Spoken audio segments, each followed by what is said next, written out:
హుహు. ఆ భిక్షాటన చేసే వ్యక్తి ఎవరో తెలుసా? నీలాగనే క్రితం జన్మలో హ్మ్. ఉపకారం చేయకపోగా వాళ్ళ గురించి గొప్పగా మాట్లాడినటువంటి వ్యక్తి.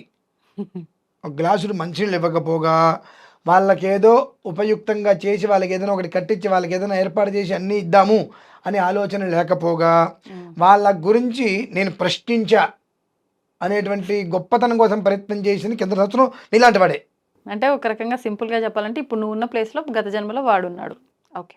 ఈ ప్లేస్‌లో వచ్చే జన్మలో నువ్వే ఉంటావు.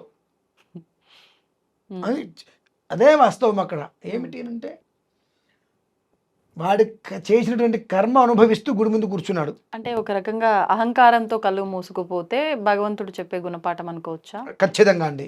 ఎందువలనంటే, ఆ కమల్ హాసన్ గారు కూడా ఇదే మాట అన్నారు కదా! ఏమో అండి కమల్ హాసన్ గారు నేను విన్నానండి. గుడి ముందు భిక్షగాళ్ళని బాగు చేయలేని దేవుడు బయట వాళ్ళని ఎట్లా బాగు చేస్తాడు? ఆయన దేవుడే కాదని అన్నాడు. నువ్వు పుట్టినప్పుడు ఎంత సామాన్యంగా పుట్టావు? హ్మ్.